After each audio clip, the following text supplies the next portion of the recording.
एक दो सीन ऐसे हैं जहाँ पे उनके जो एक्सप्रेशन है ना वो थोड़े से कॉमेडी लगे, जैसे कि जहाँ चाहिए था कि थोड़ा सा इविल थोड़ा डार्क होना चाहिए ना, वहाँ पे बहुत ही कॉमेडी टाइप का एक्सप्रेशन आया था। अल्दो मुझे ऐसी वाइब आ रही थी कि ये कोई तो बॉलीवुड मूवी है ना, वहाँ से कॉपी किया है।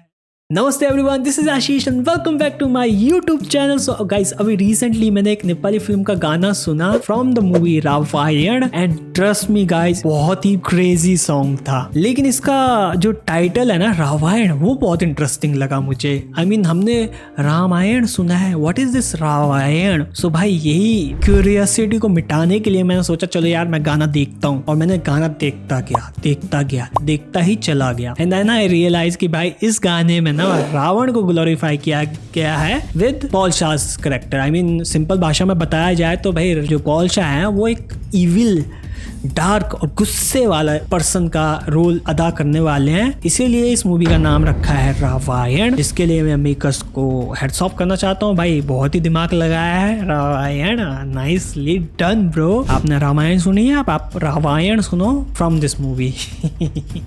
So yes, this was it. And apart from this, इस गाने में ना आपको ना दो पॉल शाह देखने को मिलेंगे। एक है तांत्रिक और दूसरे हैं खुद पॉल शाह। आई मीन रामायण का जो इविल रूप है वो डबल ट्रीट हो गई है आपकी।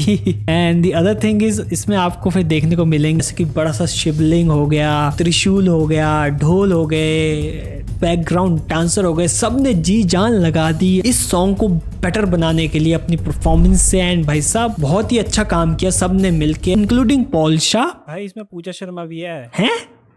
क्या कह रहा है? जरा जोर से बोल, मुझे ऊंचा सुनाई देता है। अबे बहरे, इसमें पूजा शर्मा भी है। क्या? कभी मैंने तो नहीं देखा भाई। अबे ध्यान से देख अंधे। रुको गाइस, अभी मैं चेक करके आता हूँ भाई, गाना देखना पड़ेगा फिर से।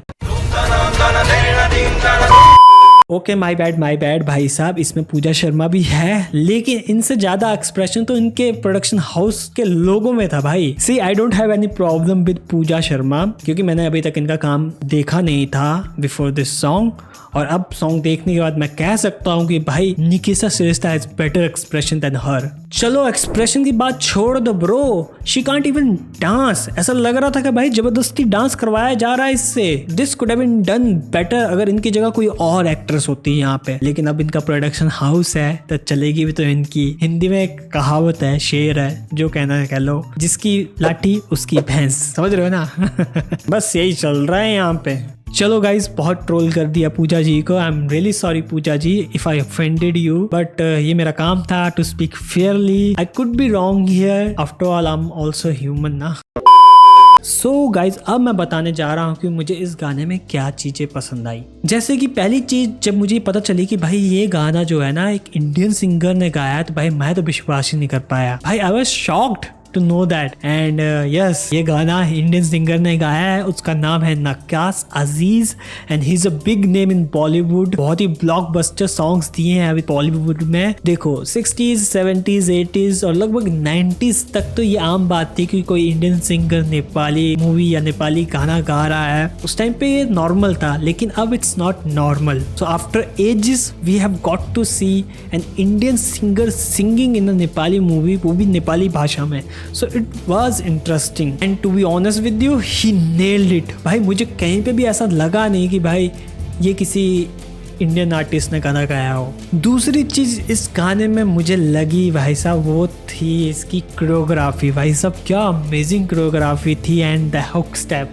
रा रा रा रा रा रा, that was amazing step and मुझे बहुत ही पसंद आया। एंड अल्दो मुझे ऐसी वाइब आ रही थी कि ये कोई तो बॉलीवुड मूवी है ना, मिलता जुलता है, जैसे कि कोई तो रणवीर सिंह की मूवी थी शायद, वो नाम भूल रहा हूँ गाने का, लेकिन वैसी वाइब आ रही थी। मैं ये नहीं कह रहा कि कॉपी सॉन्ग है, मतलब वहाँ से कॉपी किया है, बट वैसी ही वाइब आ रही थी। But Paul Shah did a amazing job. भाई साहब क्या डांस किया है, एक्सप्रेशन भी बहुत ही बेहतरीन दिए हैं।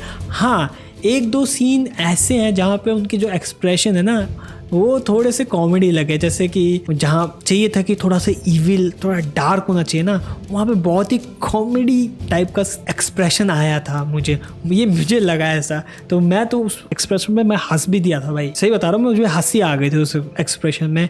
Although he tried really hard but वहाँ पे थोड़ी सी कमी लगी मुझे। भाई मैंने सुना है पॉल शाह इतने डेडिकेटेड आर्टिस्ट है ना भाई कि इन्होंने भाई इस मूवी के लिए ना प्रिपरेशन के लिए ना भाई 1 साल जेल में समय गुजारा है भाई, to learn how to act evil. तो भाई डेडिकेशन देख रहे हो पॉल शाह की। पूजा कुछ सीखो इनसे भाई, सीखो, ऐसे ऐसे बनते हैं एक्टर। ओके जोक्स असाइड, भाई Paul Shah is a great actor, वो तो मूवी देखने के बाद ही पता चलेगा।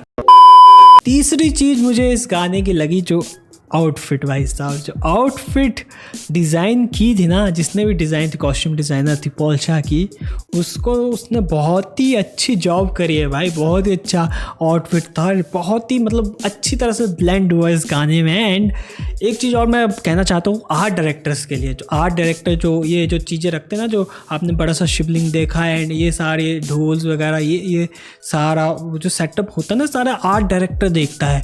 तो मैं देखता हूँ कि काफ़ी लोग ना आर्ट डायरेक्टर को तरह से इग्नोर कर देते हैं उनकी जो एफर्ट्स होते हैं, लेकिन इस गाने में मैंने आर्ट डायरेक्टर का भी एफर्ट्स देखे, उन्होंने बहुत अच्छा काम किया और मैं चाहता हूँ कि उनको अप्रिसिएशन मिलना चाहिए। और इस गाने में भाई आर्ट डायरेक्टर ने बहुत अच्छा काम किया। एंड चौथी यानी फोर्थ चीज़ जो कि मुझे अच्छी लग सकती थी अगर वो चमगादड़ वहीं हवा में रहती या उसी हवा से ऊपर चली जाती, तो मुझे वो गाना और भी अच्छा लगता।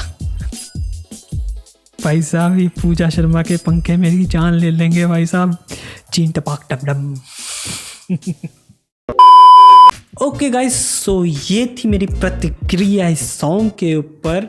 एंड मुझे अच्छा लग रहा है कि अब जो नेपाल की जो मूवी इंडस्ट्री है ना, जो कोविड के टाइम पे थम गई थी, अब धीरे धीरे फिर से नेपाली मार्केट में अपनी पकड़ बना रही है। And now but they are trying to do this कि भाई वो सिर्फ नेपाली मार्केट को ही टारगेट नहीं कर रहे, वो इंडियन मार्केट को भी टारगेट कर रहे हैं। For example Prem Geet 3, from dubbing to hiring a Indian singer is a big step, and these are the things I think will be beneficial for Nepali movie industry in future. I know मंजिल अभी दूर है, लेकिन धीरे धीरे ही सही, लेकिन नेपाली मूवी इंडस्ट्री ग्रो तो कर रही है और इसमें एक बड़ा एवोल्यूशन भी दिखने को मिल रहा है। सो बस ये थी मेरी प्रतिक्रिया। अगर आपको अच्छी लगी तो भाई वीडियो को लाइक कर दे, चैनल को सब्सक्राइब करना मत भूलिएगा, बेल आइकन को जरूर प्रेस करें। और भाई मैं ऑल द बेस्ट कहना चाहता हूँ रामायण की टीम को अपनी तरफ से। भाई मूवी ब्लॉकबस्टर हो, ऑल टाइम ब्लॉकबस्टर हो, पैसा कमाए खूब।